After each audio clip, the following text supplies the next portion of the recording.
Les marchés avec CMC Markets, trading de CFD sur action, Forex et indices.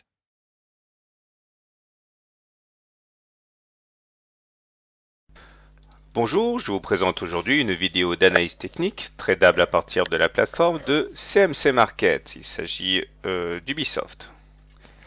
Comme on peut le voir sur ce graphe en unité de temps journalière, Ubisoft est plutôt bien orienté. Il semble que le pire soit derrière puisque maintenant nous sommes au-dessus d'une moyenne mobile à 20 séances qui clairement. Et tant qu'on sera au-dessus de la M20 qui elle-même croît, eh bien, on sera en tendance haussière. Malheureusement, les indicateurs techniques sont toujours bien orientés, mais à la limite, eux, par contre, de se retourner. C'est le cas du MACD ici, qui est vraiment tout proche de croiser son signal rouge à la baisse. Le stochastique qui est toujours bien orienté au-dessus de 80 et lui a un souffle de traverser cette zone de surachat et de basculer en dessous de 80, ce qui ne serait pas un bon signe.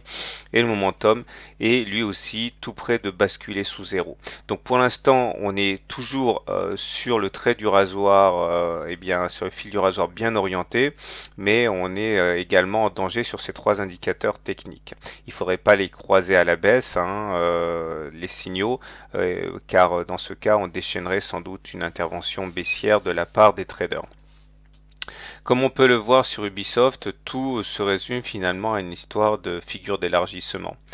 Dans un premier temps, nous sommes venus titiller cette zone de résistance importante qui correspondait au plus haut des mois de septembre et octobre, et malheureusement, on a été dans l'incapacité de franchir à la hausse de manière significative cette zone de résistance, ce qui explique que depuis 2 semaines, nous soyons justement en train de décroître. Et comme par hasard, cela correspondait également à l'essoufflement d'une figure assez importante. Regardez, là nous avions en bleu un biseau d'élargissement et on sait que lorsque l'on casse par le haut le biseau d'élargissement descendant, comme c'est le cas ici, l'objectif est de prendre la hauteur de la dernière oscillation complète, de le reporter au-dessus du point de cassure et on voit que ça correspondait justement exactement au maximum auquel on a assisté la semaine dernière. Et une fois qu'on a eu atteint cet objectif, conjugué à la zone de résistance, eh bien on a manqué un petit peu de carburant, ce qui a sans doute également expliqué le fait qu'on ait culminé sur ces niveaux avant de redescendre. Alors maintenant, pour connaître la suite des événements, je pense qu'on a besoin de se référer à Fibonacci. On a une jambe de hausse très importante qui nous a amené de 9,8 à quasiment 12 euros. Et on a coutume de dire qu'il faut consolider les hausses pour ne pas monter jusqu'au ciel et s'effondrer rapidement. Il faut donc maintenant consolider. On consolide par palier. Les paliers sont tracés automatiquement avec les Fibonacci 23,6, 38,2, 50, 61,8, etc. Et le premier étage auquel on peut s'attendre justement, eh bien, aller, c'est ce niveau des 23,6, c'est-à-dire aller chercher les 11,4 euros. Ce serait à la fois sain et salutaire. Alors, si on casse les 23,6%, par contre, dans ce cas, il faudrait s'attendre à aller chercher les 38,2% de Fibonacci, à savoir les 11,12, etc. Mais chacun de ces supports correspond également à la fois un objectif. Donc, objectif pour les baissiers, mais également support pour éventuellement rentrer sur la valeur.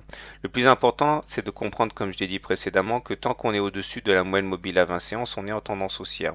Le gros danger serait de casser cette moyenne mobile à 20 séances, auquel cas la consolidation risquerait de durer, comme ça a été le cas ici, mais on peut tout à fait envisager de rebondir sur cette moyenne mobile à 20 séances dès qu'on rentrera en contact avec elle.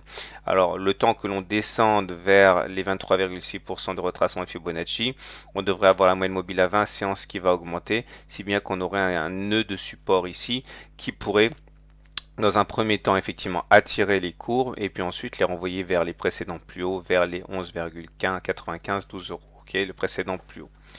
Alors maintenant, il y a toujours un scénario alternatif, c'est celui qui se validerait notamment si on devait casser la moyenne mobile à 20 séances. Alors il est tout à fait possible de voir la formation actuellement d'une nouvelle figure en biseau d'élargissement, ainsi. Ce qui veut dire qu'on pourrait tout à fait aller visiter cette zone des 10,5 euros hein, si on devait finir la rotation dans laquelle nous sommes. C'est ce à quoi on peut justement s'attendre si la moyenne mobile à 20 séances dont je parlais tout à l'heure devait être rompue de manière significative, auquel cas hein, on pourrait tout à fait encore une fois envisager d'aller prolonger notre chute vers les 10,5 euros. Donc il faudra surveiller de très très près la moyenne mobile à 20 séances là et le niveau des 11,4 ici, hein, qui correspond en gros à l'endroit où la moyenne mobile à 20 séances va se retrouver d'ici quelques jours.